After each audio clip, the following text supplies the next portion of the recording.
বর্তমান সময়ে self dependent মহিলা কিংবা সেলফ ডিপেন্ডেন্ট পুরুষরা একসাথে তেমন ভাবে আর সংসার করতে পারছে না।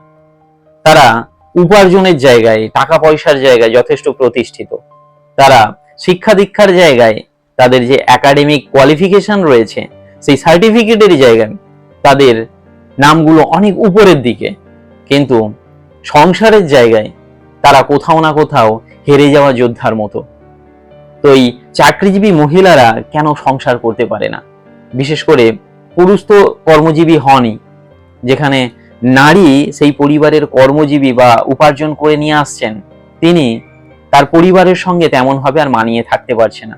এটা কেন হচ্ছে? আসলে একজন সেলফ ডিপেন্ডেন্ট মহিলা আর একজন সেলফ ডিপেন্ডেন্ট পুরুষ ততদিনই একসাথে থাকতে পারে যতদিন পর্যন্ত তাদের এই ক্ষুদ্রতম স্বার্থে কোনো আঘাত না হয়। সেলফ ডিপেন্ডেন্ট মহিলাটা সেই পুরুষের উপর নির্ভর করে কেন থাকবে? তার কি কি প্রয়োজন হয় সেই পুরুষের থেকে? শেল্টারের প্রয়োজন হয়, টাকা পয়সার প্রয়োজন হয়, ভালোবাসার প্রয়োজন হয়, আর ছোটখাটো কোনো একটা ইমোশনাল দিক আছে যেগুলো একটা পুরুষের থেকে নারী পেতে চায়। সেই জায়গাগুলোতে যখন মহিলাকে তার ভরণ পোষণ নিজেই করে নিচ্ছে, তখন মহিলা ওই পুরুষকে তার আগামী জীবনে খুব একটা প্রয়োজনের জায়গায় রাখছে না। যার জন্য প্রবলেম হচ্ছে, তারা মানিয়ে নিতে চায় না, তারা অ্যাডজাস্ট করতে চায় না। সামান্যতম তাদের যদি মানিয়ে নেওয়ার বিষয় হয় বা মেনে নেবার বিষয় হয়, তারা বিদ্রোহী হয়ে যাচ্ছে, তারা বিরোধী হয়ে যাচ্ছে এবং সংসার টিকছে না। তারা সম্পর্ক ভেঙে চলে যাচ্ছে আবার নতুন কোনো জায়গায়। কিন্তু নতুন জায়গায় গেলে সেখানেও তো আবার একটা চাকরিজীবী মহিলা আর একটা কোনো কর্মজীবী পুরুষের সঙ্গেই তাকে সংসার করতে হবে, প্রবলেম আবার হবে। তাহলে এই প্রবলেম কন্টিনিউ হতেই থাকবে। তাহলে প্রবলেম কোথায় হচ্ছে? সেই প্রবলেমটাকে সমাধানের পথ দেখাতে হবে।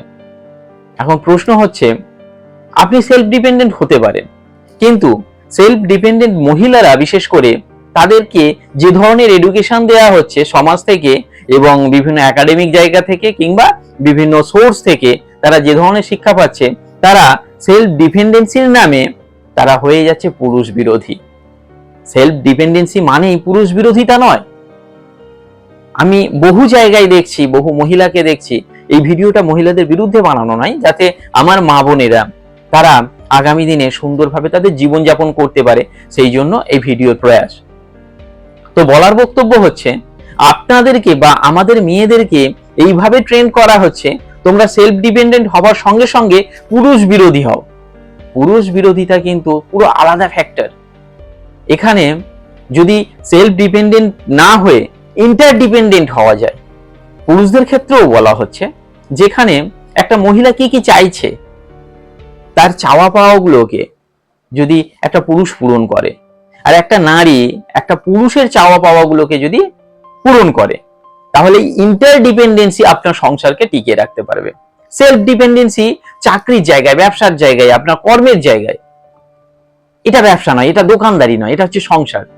আপনি যে ডিগ্রির মানুষ হন না কেন, যত মাইনেই পান না কেন, আপনার যাই কোয়ালিফিকেশন হোক না কেন, সংসারে যখন আসছেন তখন আপনি স্ত্রী, আর আপনি যখন চাকরি থেকে ফিরছেন, পুরুষটাকে বলা হচ্ছে, সেখানে আপনার ডিগ্রি নয়, সেখানে আপনার উপার্জন নয়, সেখানে আপনি কোন পোস্টে আছে সেটা নয়, সেই সমস্ত কিছু ডিগ্রি, আপনার কোয়ালিফিকেশন, আপনার উপার্জন, এগুলোকে ফেলে দিয়ে সংসারে চলে আসুন একজন হাজব্যান্ড হিসাবে।